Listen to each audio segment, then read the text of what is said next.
ይህንን መልእክቴን እንግዲህ ለሁሉም እንድታደርሱልኝ እፈልጋለሁ። በዛሬው ኮንሰርት ላይ አልገኝም። ሁለት ነገሮች ናቸው እንግዲህ እንድንገኝ ፈልጌ የነበረው። የመጀመሪያው ላይ እስካሁን ስንሰራበት የነበረው ያው ጀነሬት ከሚደረገው ኢንካም ላይ ለወገኖቻችን እንደርሳለን የሚለው ሐሳብ እንትን አድርጎ ነበር። ኦኬ በሙያችን ማገዝ የምንችል ከሆነ አይ ቲንክ ይሄ ጥሩ እንትን አለው ብዬ አስቤ ነበረ።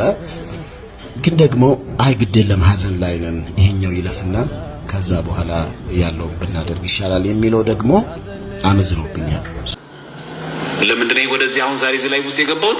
የብዙዎቻችን የምንሰራቸው ቪዲዮዎች፣ የምንገባባቸው ላይቮች፣ የምንጽፋቸው ጽሁፎች ሲደመሩ ውጤት ተስፋ መቁረጥ ነው የብዙዎቻችን ማለት። ግን እኮ 400 ዓመት እኮ በሙስሊም ተገዝታ ክርስትናዋን እኮ ያቆየች እኮ ሀገር እኮ አለች።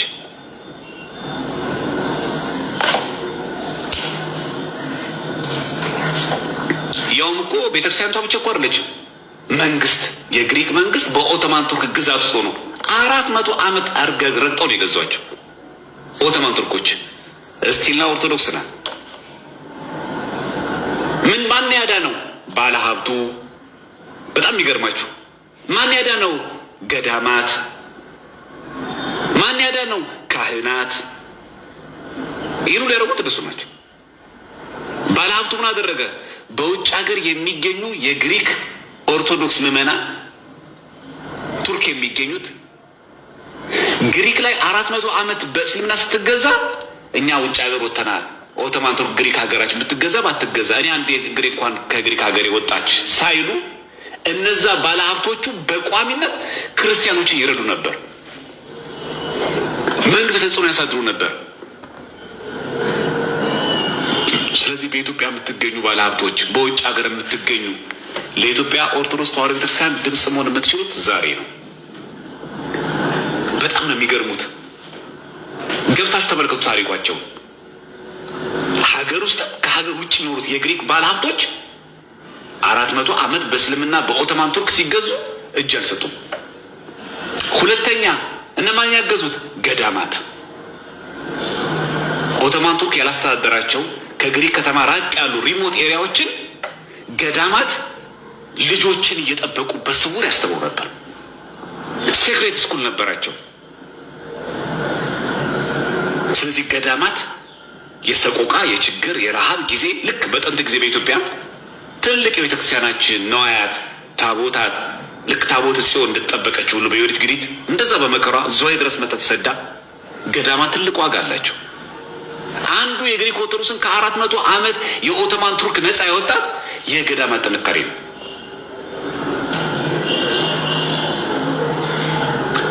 ሶስተኛ የካህናት በሚገባ የንስሐ ልጆቻቸውን እንግዲህ 400 ዓመት አንድ አባት እኮ 400 ዓመት እኮ አይኖርም።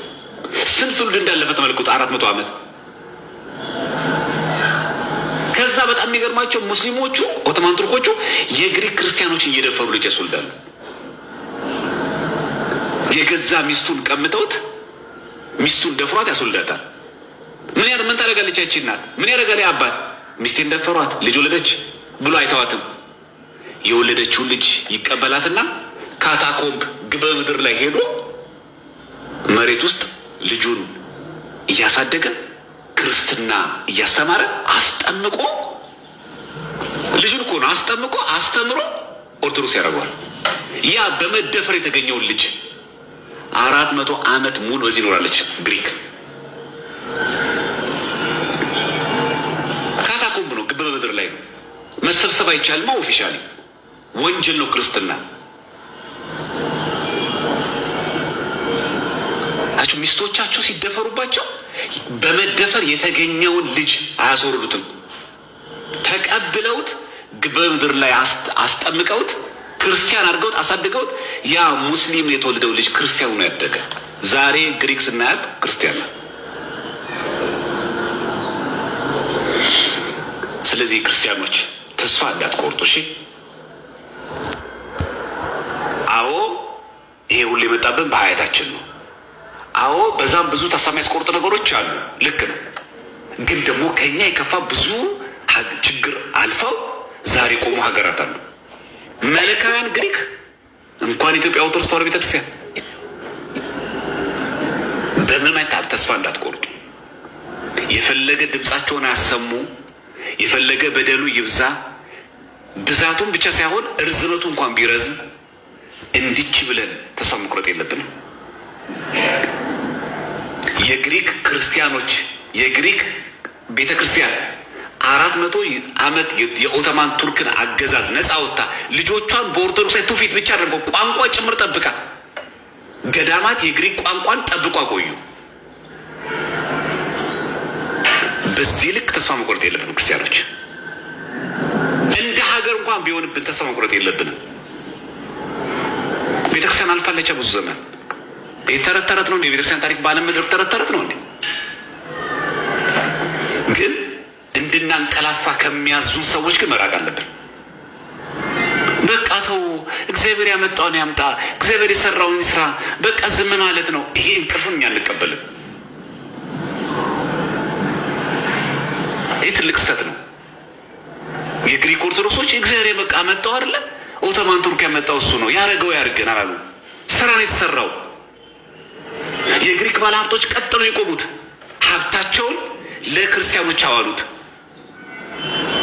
ስውር ቤቶችን በመገንባት ልክኛ የአብነት ትምህርት የቄስ ቤት እንደምንለው በዛ የግሪክ ቋንቋን ጠብቀው ክርስትናውን ጠብቀው አቆዩት። ባህሉ በኦቶማን ቱርክ ሳይበረዝ አቆዩት። በቃ ጀግና ይውጣና ከወጣን አይቀርም። ማላዘን ተገቢ አይደለም። ሮሮ በቂ ነው። በቃ ይህ ዝም ብለን እንደነሱ ጥቁር እያደረግን ምናምን ኢሞጂ ምናምን ብቻ በቂ አይደለም። በቃ አላስደስትማውን የግሪክ ኦርቶዶክሶች ዛሬ ግሪክ ስትባል ምንድነው ውስጣችን ላይ የሚታስበው? ኦርቶዶክስ። አሁን ግሪክን ስታስቧት አሁን በዚህ ዘመን 400 ዓመት በሙስሊም የተገዛች ትመስላለች። ስፔን ትመስላለች። አሁን አትመስልም፣ አይመስሉም።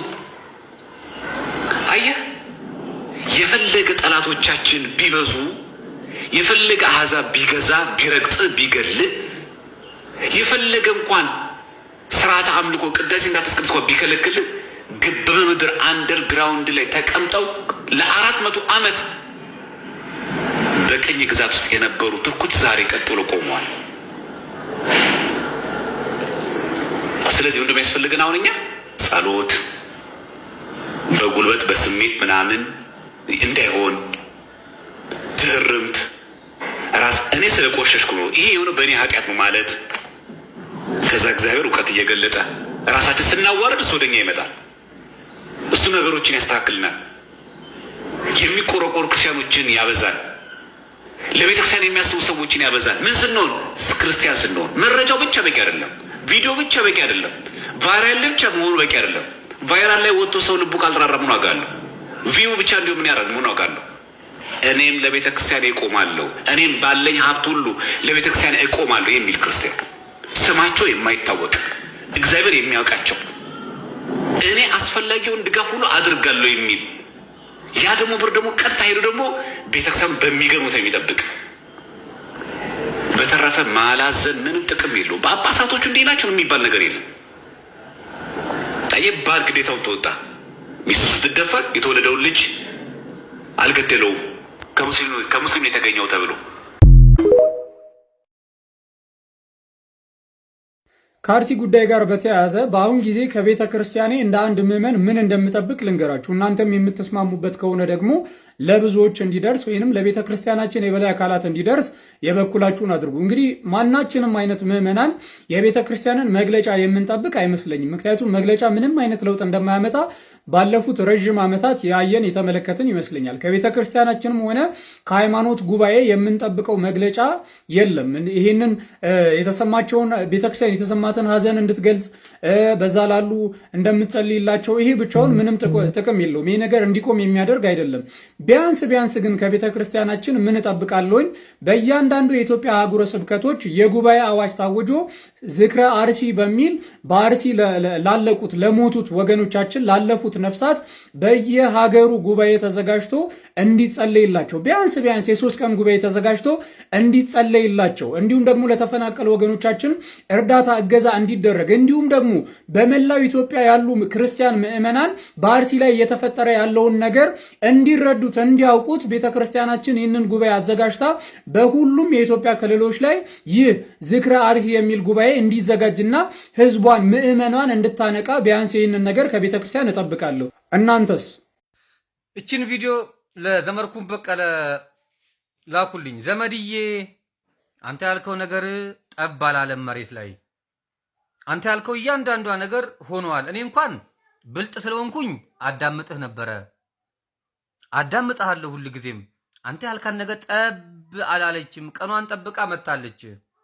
ወሃቢያ አልክ፣ ወሃቢያ ይሄው አየነው። ጃንደረባው አልክ፣ ይሄው ጃንደረባው ዋና አቀናባሪ ነው። የኦርቶዶክሳውያንም ሞት የማይናገር ነው። ኢኦቲሲ አልክ፣ ዝም ነው። ሁሉም አንተ ያልከው ነገር ሁሉ ዘመዴ ጠብ አላለችም ብሎሃል ኬኩ።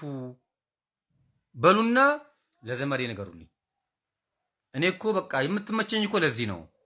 እኔ እኮ ታሸታለክ፣ ዘመርኩን የውሻ እንትን ነው ያለክ፣ ይሄ ምንድነው አፍንጫ ነው ያለክ ብሎሃል ኬኩ። በሉልኝ፣ አድርሱልኝ ለዘመዴ የኔ እንቁ ጎበዝ ጀግና ብሎሃል በሉልኝ። ኮፒ ሊንክ አድርጉና አድርሱልኝ።